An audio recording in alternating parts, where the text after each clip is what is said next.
joined by Madison Crews tonight. What's up, Maddie? Oh, we were just, yapping about Stranger Things, getting ready for that whole thing to go down. So, I mean, I was just freaking out about my obsession with Joe Keery and, Steve the Hare Harrington, all the above. You and Orrin remain trading Stranger Things Sure. stories We before were. we get started. We'll see if we get some Stranger Things out of this World Cup draw on Friday. We got a lot to get into with that because there's a lot of storylines that could be coming out of this. We could end up next week looking at the U.S. group as being possibly the toughest to get out of in World Cup history, or we could be looking at it as, wow, this is actually really comfortable and they're going to get to the knockout round no problem. And then all of that will change by the time we get to next June, but I digress. We're also going to be looking at who's coming to Atlanta. Now, a couple of things just so you understand what we're getting into this weekend, because I know the idea is World Cup draw happens Friday. We're going to know what games are coming to Atlanta Friday.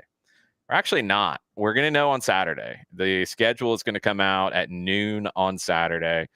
We will know then what the actual lineup is for the games in Atlanta. I think the one thing to look at when we have this draw on Friday, before we get into some of the rules of it, Group H, like just mark that down in your brain. That's the group that has 2 group stage games in Atlanta. That's the group that I think, and this is just a hunch when you start looking at how everything could go down, that's the group that I think you could see a top pot 1 team, so one of the top seeds, end up getting drawn into that group. And if it's a Spain, an England, France, a team that you might want to have play games in the afternoon in an air-conditioned stadium to have games in primetime in Europe, they might play 2 games here. I think your top seed who goes into Group H will play 2 games in Atlanta. That's just a hunch. I have nothing to base that on outside of possibly using logic. Makes sense. That's fair. I mean, hey, we're to a point now where I guess it's just a guessing game at this rate and figuring out what's going to happen at this point. Oh, that's all we can do until we get to Friday anyway, is figure out, okay, where's everything going to go? You have 4 pots with so many different teams that we won't know officially who's coming until we have the playoffs or the That play-in. complicates it, yeah. It completely makes things even more insane and chaotic. So it's one where we're all just sitting here kind of hoping whichever one we're going to get, where it's like, ooh, like this would be really cool to have this team here. Like I already have a couple of teams that I would want in Atlanta that I think it'd just be fun to have them play a game here in Atlanta. But I also know that it can literally be thrown on its head any second. Yeah, it's going to be fascinating to see how they do this. So just a couple of things to keep in mind rules-wise. You're going to have a European team in every group. There's 16 European teams that will be in the World Cup. There's 12 groups. Do the math. But also, you can't have more than 2 teams and 2 European teams in one group. You can't have more than one of any other confederation in a group. So when you start to look, especially when you get to pot 4, because that's the one for the U.S. that will have a lot of restrictions on it, you can't get either of the FIFA play-in teams because there is the possibility that it's a CONCACAF team in both playoff pathways. So you won't get either one of those. You won't get Haiti. You won't get Curacao. So you have a 50% chance of getting a European team out of pot 4, which we don't know who that's going to be. But when you look at the playoffs, it could be Denmark, who was really good in qualification up until the last 2 games. It could be Italy. It could be Ukraine. There's some really dangerous teams in that pot 4 group that you might get a really tough one that shows up in March, or you might get really lucky and get a surprise. Yeah, and I think that's where I think things complicate it for me as well, is when you look at the play-in, you look at who is going to try to get in as well. It complicates it completely because you just don't know what that is going to look like. You've no idea how it's all going to pan out. And obviously, this is me frantically looking through my notes trying to find who's in the play-in games right now. This is on live air, me trying to figure everything out and getting my bearings. I can't find it. I'm just gonna keep going. No, it's one thing where you just don't know. You have no idea, and that's what complicates it even more. Is this draw could happen, and it's like, yay, we kind of know who's gonna be here in Atlanta, but we also kind of don't know who's gonna be here yet. We don't know who the U.S. is gonna play either yet. It's all kind of a toss up still. But I mean, you look at the pots and you look at everything when you look at these pots, and I mean, Jason, I don't know about you. I looked at a couple of them and I was like, oh, it's like, yeah, that's kind of scary. There's some scary ones you could get. There's also some groups that are really manageable that you could draw. I mean, just in basic order, the pot one teams, with the exception of the hosts, are the best teams in the world. You're not going to get one of those. Okay, cool. Pot two, you go from Croatia being the highest ranked team to Australia being the lowest ranked team. Pot three, Norway the highest ranked, South Africa the lowest ranked. Pot four, Jordan is the highest ranked of the teams you could get outside of the European playoff teams, which you don't know who that's going to be yet. New Zealand is the lowest ranked of the teams you could get, again, outside of those European teams. Norway is the one that scares me the most as the best team in pot three because they have the best striker in the world right now in Erling Haaland. You don't want to have to deal with him if you can avoid it. Pot two, Morocco is actually the team that worries me the most out of that pot. Colombia and Croatia are probably next, and I would actually put Colombia ahead of Croatia. Croatia's a little bit older team. They have a lot of talent. They're very, very good. But you're asking Luka Modric to continue doing this past the age of 40. It's not easy to do. Morocco and Colombia worry me. But then you look at a team like Uruguay, who is the fourth highest ranked team in pot two. You just demolished them. So when you start talking about what you expect for the U.S. men's national team in this tournament and in this draw, one of the most difficult teams on paper that you could draw, you just beat 5-1. Yeah, literally. And I think for me too, like when you look at everything else, I would honestly put Japan in there as well as a team that you could also grab too, that I think is really scary. You did beat them recently. They weren't at full strength. You weren't either. And that needs to be kept in mind. But I'm with you. Japan in pot two, Korea in pot two, both. Yeah, the Korea Republic was the other one I was going to say as well. Obviously, with captain in Sun Hyun-min, I think he brings a level as well. And I mean, I think that whole team is also continuing to grow and get better. And I think that's why when you look at them, they're a little bit of a sleeper, where they're like, oh, you don't expect them to be good, but they could come in and they could sweep and move on to the round of 32.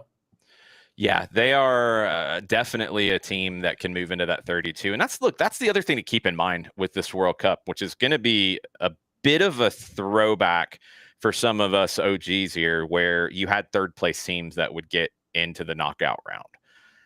That's pretty forgiving. I mean, 32 of 48 teams are going to go to the knockouts. That's a lot. You have a good chance of winning one game and getting through. And you're going to have to, if you're the U.S., you're going to have to beat, again, one of, 50% chance of Jordan, Cabo Verde, Ghana, which always worries U.S. fans because we always see Ghana in these tournaments, and New Zealand. You should beat any of those teams. There's a very good chance you would be favored against any of the European teams that come through. You might not. There could be a surprise, but you probably will be.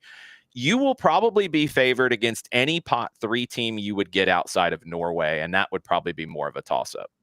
So the U.S. should get out of the group no matter what, but you don't want to have to sweat unnecessarily with a group. For me, like, the most dangerous group you could get, in my opinion, is U.S. out of pot one, Morocco out of pot two, Norway out of pot three, and Italy or Denmark out of pot four in a UEFA play-in spot. Yeah. Want no part of that. The best group you could get, which is just as likely, like, that's the thing. Yeah. It's absolutely just as likely for the U.S. to get Australia, South Africa, and who would you get out of that? New Zealand. You could actually get that group because Australia and New Zealand are not in the same confederation anymore. If you get that, you should win the group. You should go 3-0. No offense, Australia. I'll tell you one also that I think scares me a little bit. I'll tell you the three that do, and I think it comes more or less from a just seeing their journey. Scotland, I think just what they have done They're and gonna be a especially in tough qualifying. team to break down. I Exactly. don't think they're gonna score a lot, but they're gonna be a pretty good defensive team. You've got an athletic advantage against that team for Hmm. sure, though. You do. I would love to see Scotland come to Atlanta Oh, I agree. because the Scottish fans might drink Atlanta bars dry. They Just saying. will. I think they might need to stock up on all of those beers in Mm, check. Make sure you have them all because mm. Scotland will find a way to drink them Oh all. no, it doesn't matter. You don't need certain beers for the Scots. Like, of course, they'll start with one, but it doesn't matter once you get to a certain point. I love it. I also think too for the U.S. in particular. But I think this even more characterizes as the World Cup in general. This isn't just the groups. I think Panama also kind of scares me. Yeah, you won't If see them in you group won't see them stage in group because you stage, but can't draw them. and But it's yeah, one in the World Cup, I think as a whole, is just we're talking about it in general. If you did see them down the line, they also scare me. yep. And then Paraguay is the other one that I think they're a sleeper as well for other teams. I think Paraguay is one that I think they've built a really good thing over at Paraguay. I think obviously when we talk about Atlanta United, we talk about Miguel Amaron and him leading that side as well, being a part of that and Mhm. clinching it obviously for the first time since 2010. It's a big thing for Paraguay. I think they're riding on that, and I also do think that they're a team that hey, they can get down with it. But again, it's again when we're talking about scenarios of who's going to be here. I think when you talk about Paraguay, I mean, if Paraguay is drawn and they are able to come to Atlanta and play in Atlanta, that would be absolutely Yeah, incredible. I think for Paraguay, for the fans, but also for Miguel Amaron as well, getting yeah. to play with his home country here in Atlanta, here where he plays regularly with Atlanta United at the Benz. I mean, that's a dream. We see that happen sometimes at World Cups, and it's always a special moment when a player gets to bring their national team into their home stadium where they play club ball. I always think to Diego Maradona in Oh Naples in yeah. 1990. Um, Paraguay, a very good defensive team as well. I do worry about them getting forward, and I think you're gonna have to have some offense in this tournament because I think with the heat, I think with the conditions, I think with how it's going to affect some teams more than others. I don't think you're going to be able to come into this tournament and win it by being defensive. And Paraguay has done really well by being defensive. Scotland has as well. I think they're going to have to show something going the other way. The two stories for me that I really enjoy out of this, besides the teams in pot one, and we're going to get deep into all of this on Friday. We'll be broadcasting live from the Brewhouse Cafe on the SDH network. There are watch parties all over town. 92.9 will be broadcasting live from Buckhead and Fido.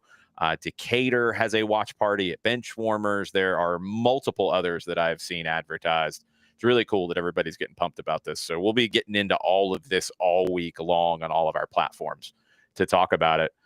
We've talked about the favorites before. The ones in pot two, pot three, pot four that I think could be surprises. I think Ecuador could be a surprise.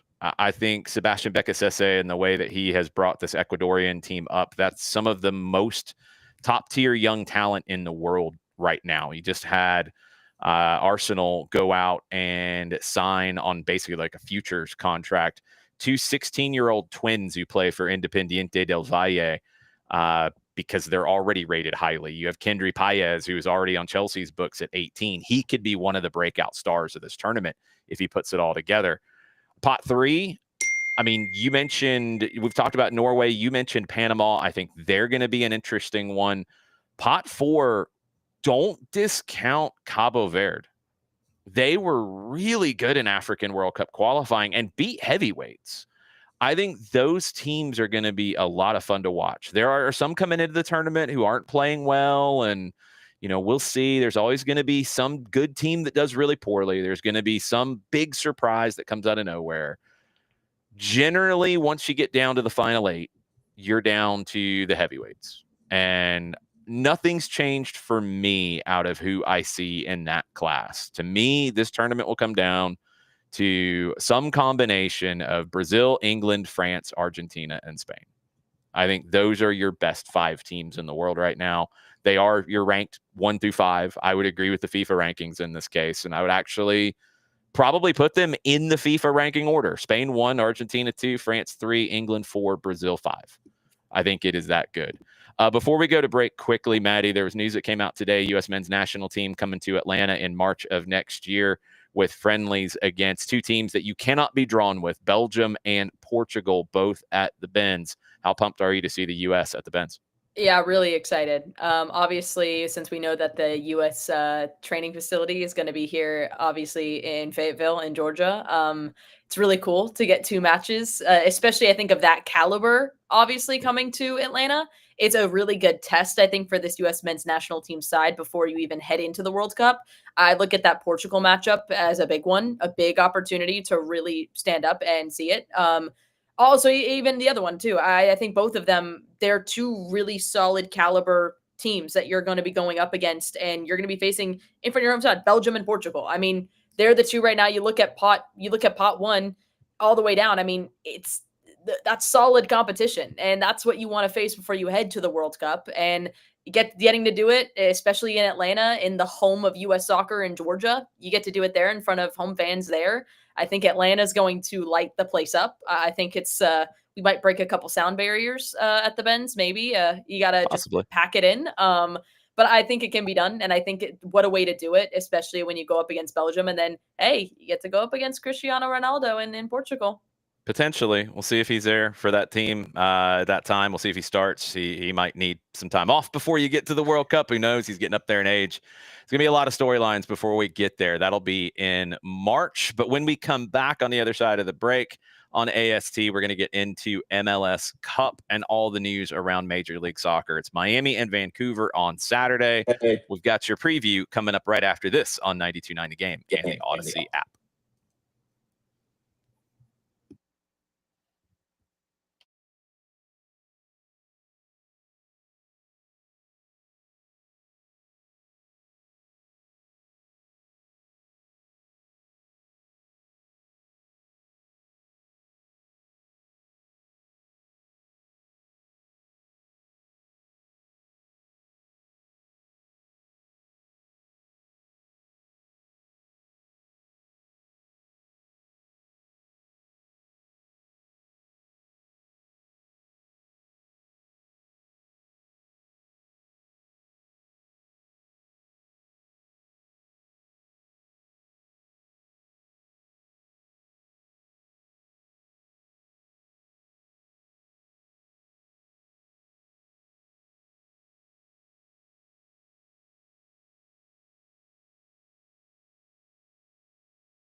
Welcome back. It's Atlanta Soccer Tonight, live on 92.9 The Game and the Odyssey app. I'm Jason Longshore, joined by Madison Crews tonight. We didn't get into this, Maddie. The announcement of the hosts and the musical performers at the World Cup draw on Friday. There is an Atlanta connection to this. I don't know if you actually even know this, which is funny. Oh. It's not the host. It's not two of the three hosts. One of the hosts has an Atlanta connection. Heidi Klum, Kevin Hart, two of your hosts, and actor Danny Ramirez is the other host.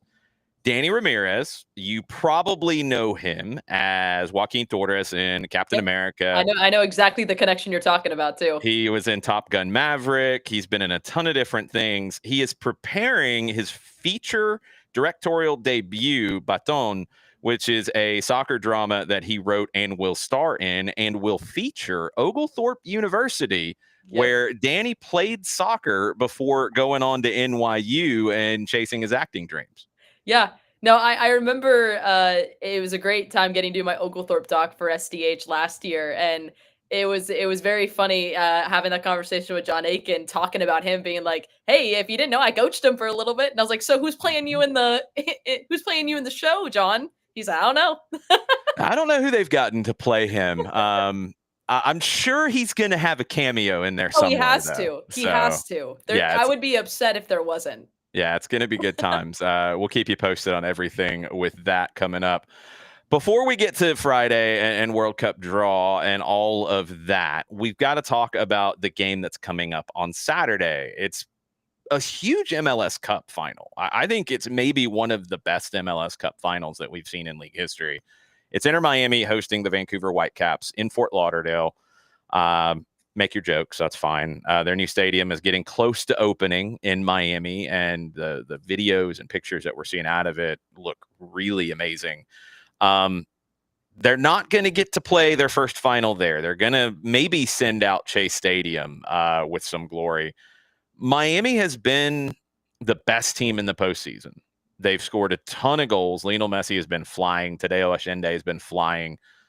Vancouver's been really good as well. And Vancouver beat Miami in the CONCACAF Champions Cup semifinals earlier in the year.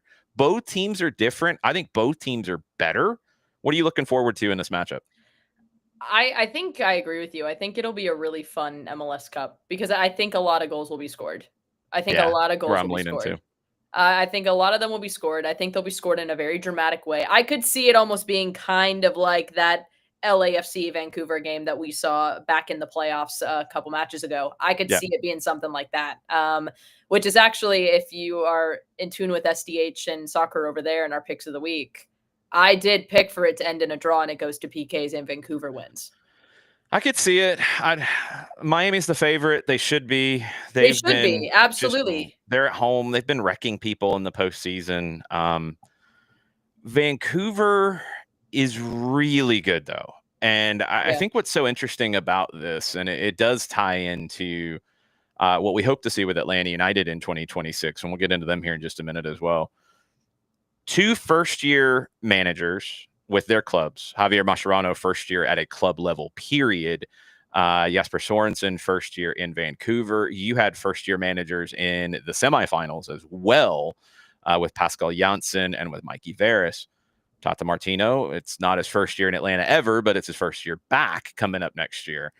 I think you see the impact that the right manager can have. And I want to talk to you about Mascherano because you and I have talked about this. We talked about it earlier in the season when Miami came to Mercedes-Benz Stadium and beat Atlanta and played really well in that win and played differently than we had seen Miami look the year before. We talked about it a lot, too, with Inter Miami 2, which we saw a few times in MLS Next Pro and the way that they played. You're seeing Miami play differently in the postseason. And this is not purely down to sitting Luis Suarez and playing Matteo Silvetti instead. We saw this with Suarez as well when he was capable physically of doing it. This is a Miami team that is more aggressive defensively higher up the field than we've ever seen. Mascherano's got to get credit for getting guys like Messi, Suarez, Busquets, now Rodrigo de Paul, buying into taking chances defensively high up the field. And it's paid off more often than not for this group. Especially when you look at what happened last year and you look at what happened when they faced Atlanta United, that really wasn't what they did. They didn't defend higher up the field. It was very much, we're just going to try to score as many goals as we can against you. And if you score a couple others, we're just going to score more than you. And it's what hurt them in the end. And it was what hurt them defensively in the end, is that they weren't solid. They weren't solid there, and also weren't taking the risk to step up and be defensive higher up the field. And now, as they go up against these other teams, these big teams as well, why do you think they were able to beat NYC 5-1? Like, I mean, wild. I mean, I think you're seeing a different Inter Miami in the fact that they're buying into what Javier Mascherano wants to do with this side. I personally think he's a coach that got a lot of hate at the very beginning. And I was a bit I'll be honest, I was a bit skeptical at the beginning too. I think a lot of people were. But I mean, I was proven wrong. I mean, he knows what he's doing. He's coached this team so well. And I mean, now you're to this point, you're going up against a really tough Vancouver side, but you got to give Javier Mascherano his flowers. He has done a fantastic job of getting these big stars, of getting Lionel Messi, of getting Rodrigo de Paul, getting Luis Suarez to buy in as well, especially because he's been coming off the bench in those moments. He's been on the bench buying in still when he is in the match, doing exactly what he needs to do, as well as Jordi Alba and Busquets doing exactly what they need to do to get the job done. You got to give him credit for that. And also getting everybody else too. Ashende's another one. Yeah. I really like him. I love Ashende. I think he's a very good player. And I think I'm really glad that he's getting that breakout moment and getting the chance to really shine, because I really like him as a player. And yeah, I think this Miami side is just so good. And then this Vancouver side is also just incredible too. It's going to be a wild final.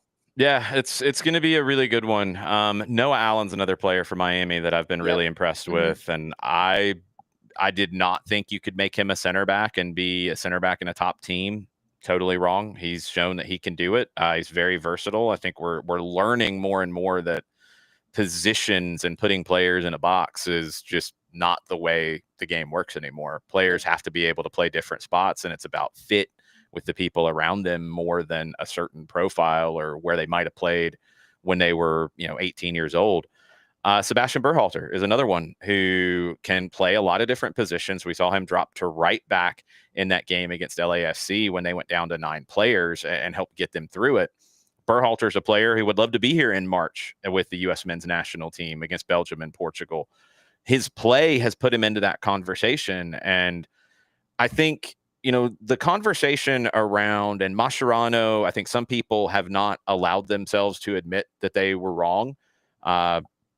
It's life. He's turned into a pretty good coach, and I think he's growing very quickly and learning lessons that are going to help him in the long run. It was his first coaching job. It was totally fair to be skeptical when he walked in the door. He hadn't done great with youth national teams. He was an amazing player, one of my all-time favorites. Doesn't mean he's going to be a great coach. He's figuring it out pretty fast. And you have to put your hand up and say, he's done it. He's done the job. You have to put your hand up and give Sebastian Berhalter flowers as well. Doesn't matter if he didn't break in Columbus in a stacked midfield with guys like Aiden Morris and Darlington Nagbe in front of him. It doesn't matter that he went to Austin and was pretty good and started to figure it out. And when he went to Vancouver, everybody was kind of like, oh, I don't know. We'll see what happens. He's playing at a level where I don't care what he did 2 years ago. He is one of the best midfielders from the United States right now, playing anywhere in the world. And when you have somebody playing with that kind of confidence, that kind of personality in a final, and with the set piece ability that he has, that's the great equalizer. Miami's amazing in the run of play. Lionel Messi is still an absolute game changer at his age. It doesn't matter. And he's got a lot of help around him. Miami should win this match. When you get to a final, anything can happen. And when you get to a final and you have a guy like Sebastian Berhalter on the other side, who is so dangerous with his set piece delivery, that becomes the equalizer for a team on the road. I think it's going to be one of the best MLS Cups we've ever seen. Now I say that it'll probably be a scoreless draw and we'll have penalties after 120 minutes. It should set itself up for a really good match. You got a lot of storylines, which you don't always get East versus West. You've got that. This is going to be a fun one. We're starting to get some news about other things going on in MLS. Christian Benteke has said his goodbyes to DC United. It sounded like DC wanted to try to re-sign him at a lower contract. He said adios on social media, so I'm guessing he's not coming back. Atlanta United's got work to do to make this roster better. There's rumors popping up all over the place. I don't know what validity there is to them right now at this stage or not. Not any top tier sources that are starting to pop up that are talking about these. Just in general, I don't care about names right now. I care more about strategy. In general, what kinds of players or position groupings are you looking for the team to address as they get ready for 2026?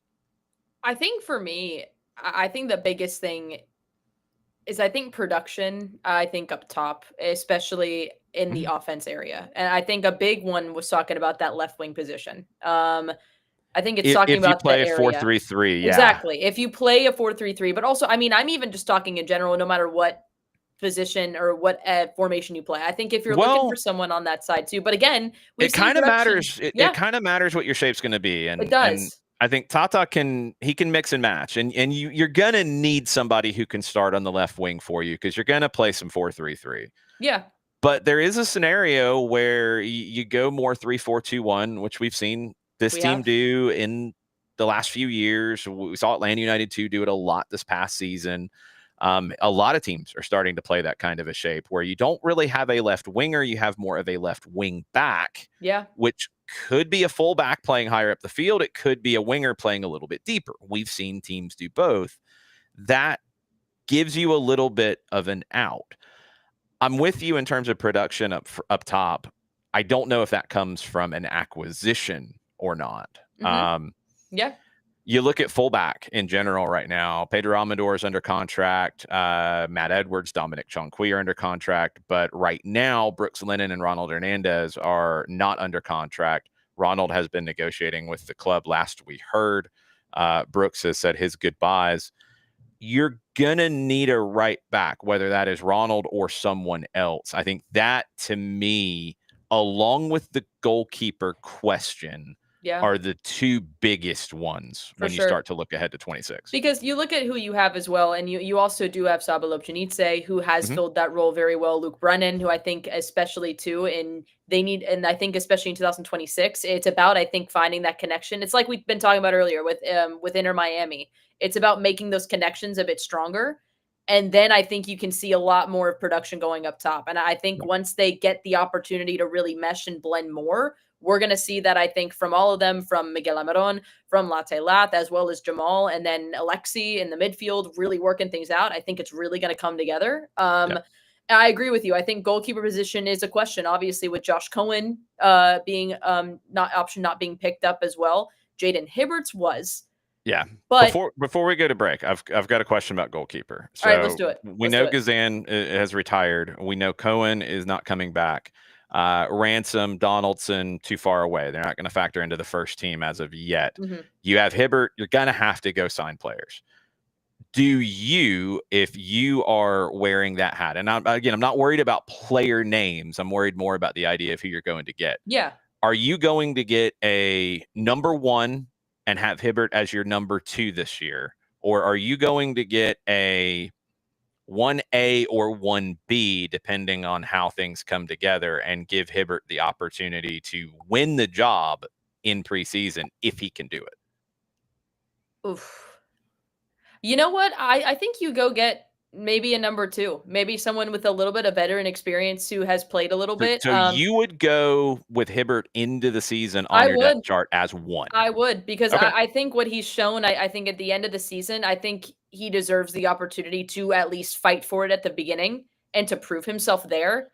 And then you have that area where then you can fall back and have somebody else to pick it up if needed. Also, I think it's good competition to have someone Yeah. come in as well and be like a veteran presence who has played in there, who knows how to get the job done, can come in and challenge Hibbert. That way you have that healthy competition and it can push Hibbert to then be the best he can in goal. We already know what he can do in goal. He's been incredible not only when he stepped in for the first team, but what he's done with the second team and his improvement as well in between the posts since we've seen him with Atlanta United too. And when he went on the road to Birmingham Legion, that's something a lot of people I don't think realize. He went on loan to Birmingham Legion for a little bit, and then he was brought back because he was playing so good with Birmingham Legion to Atlanta United too. So Yeah. he has been progressively getting better and better. And I think, especially now, when you have the opportunity to go and find somebody who can be that veteran role. I think you give Jaden the opportunity to prove himself in preseason, even at the beginning of the season. And then you give him the opportunity to step up and to take it, and then to let him take the reins of it. I would probably want to go get somebody a little bit better than a pure two, just because I would agree. Yeah. I and it's look, that's not an easy role to fill. Like I do No. want somebody who is going to come in with every expectation of winning the job, but also comfortable if they don't, which again, that's not an easy person to find. That's a small list. You need, in my opinion, you need to give Jaden Hibbert the opportunity to win the job, but you also need to hedge your bets. Yeah. And this is going to be an interesting spot strategy wise when we talk about what Atlanta United does between now and, I mean, honestly, we're talking about 6 weeks before they are back training. It is not that long from now Don't before say they're it back like on the that. field. That's don't say it like that. It's about 6 weeks. We're That's going to have a terrible. World Cup draw before that. We're going to have an MLS Cup champion crowned. We're going to have a MLS Super Draft. We're going to have all kinds of things between now and then. We'll be talking about them on AST the whole way through. Madison is going to take her leave. She'll be back with me on Friday on the SDH network as we get you caught up before the World Cup draw and after. Cannot wait for that. Thanks for hanging out with me tonight, Maddie. Nah, thank you for having me. It was fun. I'm excited for the chaos for Friday. It's gonna be great.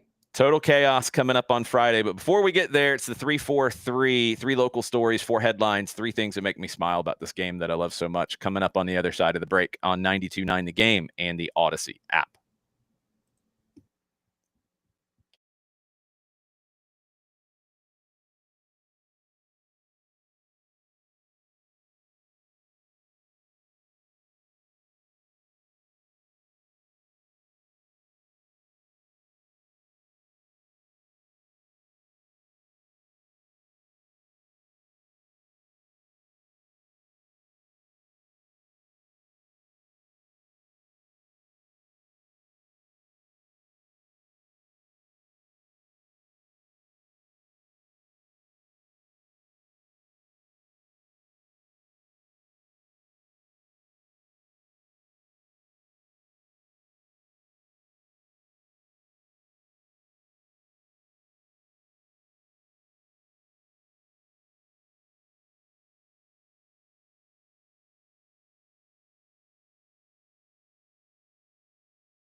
Welcome back. It's Atlanta Soccer Tonight, live on 92.9 The Game and the Odyssey app. I'm Jason Longshore. It's time for the lightning round of the 3-4-3, brought to you by Ford. Visit your local Ford dealer.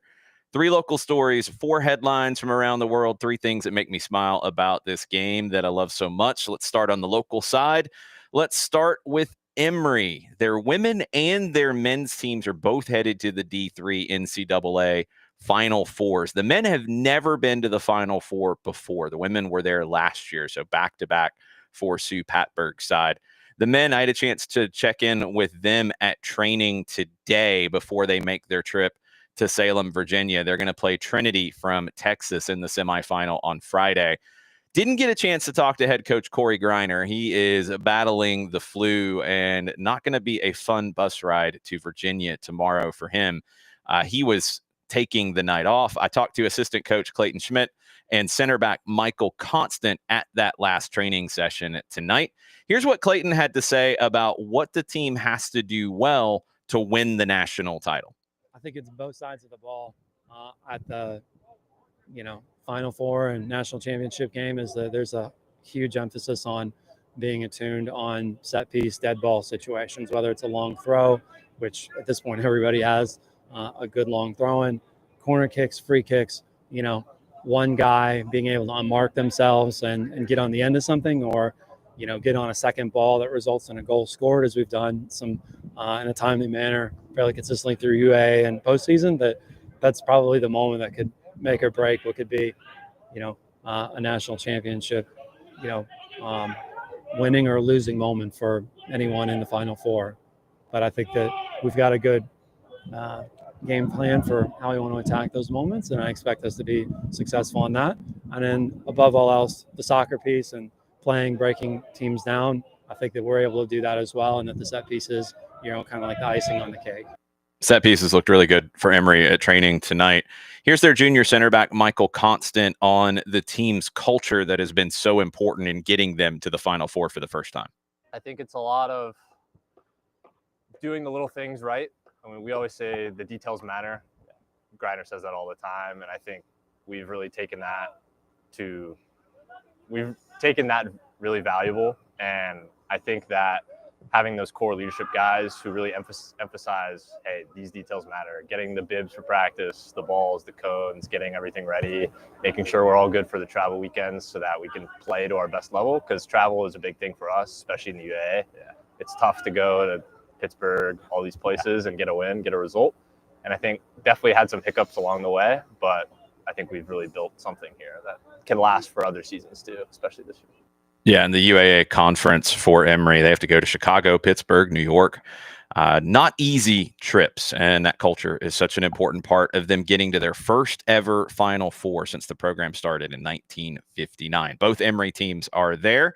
Your other 2 local stories, number 2 is Georgia Gwinnett College. Their men's team came from behind to beat Cumberland 2-1 in the men's NAIA round of 16 match.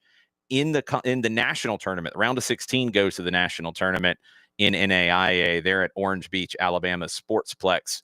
It was Josefa Simao who scored the match winner in the 82nd minute on Monday. They're going to face Grandview University of Iowa on Thursday at 11 a.m. The number 1 seed in the NAIA men's tournament has been eliminated. Grandview knocked out Bethel University from Tennessee. Number 3 on the local side, another Georgia team still alive in the national tournament on the NAIA side. On the women's side, Truett McConnell, they advanced to the national quarterfinals earlier today. They got past Grace College from Indiana in a penalty shootout. They'll also play on Thursday. The women's NAIA tournament is in Pensacola. They'll play Embry-Riddle from Arizona. Good luck to all the Georgia teams still dancing in the national tournaments on the college side. Let's go to headlines from around the world. Number 1, Barcelona beat Atletico Madrid today 3-1. They extend their lead at the top of La Liga. Really good win for Barcelona. They're on 37 points in Spain now, 4 ahead of Real Madrid, who visit Athletic Bilbao on Wednesday. Ferran Torres, Dani Olmo, Rafinha all scored the goals for Barcelona. This is a really good team. Atleti had an opportunity. Thiago Almada almost scored an unbelievable goal for Atleti, but he just couldn't quite find his balance on the last turn. That would have tied it at 2-2. Number 2 on the headlines, Erling Haaland becomes the fastest player to reach 100 Premier League goals. Manchester City, crazy 5-4 win over Fulham today.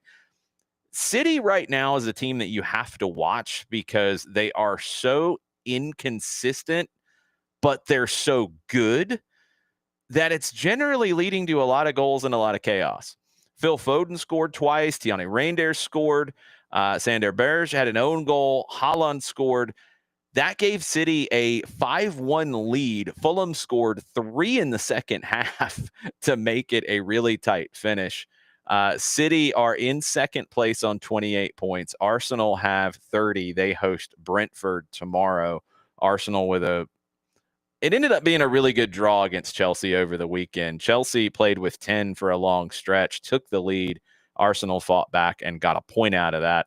They had a 5-point lead coming into this round. If they win tomorrow, they will restore that lead.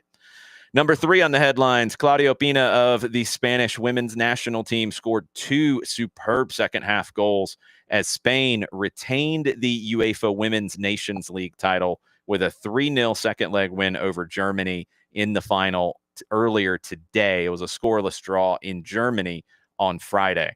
The Germans dominated the first leg, but they just couldn't find the back of the net. That got reversed in the second half, and Claudio Pina was a huge part of it. It's over 70,000 people in Madrid for this match. An awesome scene for the Spanish women's national team, who has retained their spot in the Nations League. They lost in the final of the Euros last time out. They are your defending World Cup champions going into 2027. I think they're the best team in the world right now. However, that leads us to number 4, the U.S. women's national team. 2 wins in the last week to close out 2025 over Italy. 2-0 last night. What a goal from Catarina Macario, who Emma Hayes says is back to her best level since her knee injury. Also, Lily Johannes, who is playing like a veteran, and she's 18. She broke in at Ajax at a really young age. She is an incredible player, but she's still very young. Emma Hayes said that, you're not putting a ceiling on anybody. Says all of the things that she has are super strengths for her. We want to keep developing them. But at the same time, we've got to upskill her in the things that are to be required for the top level. I still think there's room to grow. That's scary for the rest of the world. It's scary to see Catarina Macario play at the level she's playing at right now for the U.S. women's national team. So good to see her back playing her best. Maybe Spain and the U.S. on a collision course. England is going to have something to say about it in 2027 when we get to that World Cup. Qualifying will start around the world in 2026. The U.S., their World Cup qualifying should be comfortable out of CONCACAF, but you never know. That'll be in the fall of next year. All right, 3 things that make me smile to close out this edition of Atlanta Soccer tonight. Number 1, a really cool event I'm going to get to be part of tomorrow night in McDonough. Georgia Revolution, they host a college showcase every year, and it's been really cool to see this. One, it's just a great celebration of a very grassroots-oriented club in Henry County. But I haven't seen another club that's done a college showcase in this way, where they take 2 teams from their club and they play one another, but they bring the college coaches from all over Georgia and beyond. But most Georgia colleges are represented, and they're able to come to this game before they head to the big youth tournaments at the club level and see teams in different places. They all get to come to one place and see the best players from this club. And what it's resulted in is the overwhelming majority of players who come through Georgia Revolution and play as a high school player with the Revs get an opportunity to play in college if they want it. That's really cool to see, and especially with so many of these players going to Georgia colleges and getting an opportunity at these schools. So I'm excited to be part of that. That'll be tomorrow night at the Luella Middle School field in McDonough in Henry County. Number 2 on things that make me smile. We talked about the U.S. women's national team. We talked about the World Cup coming up in 2027. The bid book for the 2031 edition came out late last week. And Atlanta is going to play a major part in it. I wrote a feature on it over at soccerdownhere.net. They're playing a major part in it. We don't know anything about the final yet. They left any recommendations out for that. But to the point that the World Cup draw for the Women's World Cup in 2031, 2 different Atlanta locations were listed in the bid book. Only 3 were listed, period. A theater in Boston, the Fox Theater, and the Woodruff Art Center here in Atlanta to host the Women's World Cup draw for 2031. Cannot wait for that tournament. I think we're all excited about 2026. There's a possibility now that the Copa America comes back in 2028. There's so much coming. Like, don't think that next summer is it. Like, it's all going to keep building to more. It's just going to be wild. And number 3, kind of speaking of that to close out AST tonight. Thanksgiving was last week, but I just got to say to all of you who listen to this show, whether you listen to it on demand on the Off the Woodwork podcast, whether you listen on the Odyssey app, whether you listen on the radio, old school, whether you listen at home, whether you listen in your car, whether you're a huge soccer fan or not, whether you're in the Atlanta area or not, thank you. It's always good to get good news from your bosses that things are working and people are listening, and to the point that we're setting some records around 92.9 The Game, which is really cool. And this show is part of that, as being one of the highest rated radio programs going right now in this time slot. And that's crazy for a soccer specific show in Atlanta, Georgia to be that. And it doesn't happen without you guys who take your time out to listen and tell people about it. There's always room to grow, like there is for Lily Johannes and other players. You want to see it continue to go up, but just thank you for giving me the opportunity to do what I do, to tell these stories, and hopefully you guys feel a little bit of the excitement that I feel about this game that has given me everything, and hopefully it can give you joy as well. I will be back on Friday for a special AST at 6:00 on Friday to break down everything World Cup draw. Maurizio Pochettino is going to speak to the media before that. Players from the U.S. men's national team are going to speak to the media. You will hear their reactions. You'll get my reactions. We'll talk about the toughest groups, the easiest groups. We'll get into all of that. Friday at 6:00, I'll get you ready for Hawks basketball with a World Cup draw edition of AST. Make sure you're following me, Longshoe, on social media. We got tons between now and World Cup draw on Friday to talk about. We'll be doing all of that in all the different platforms. Adios, everybody. Have a good night.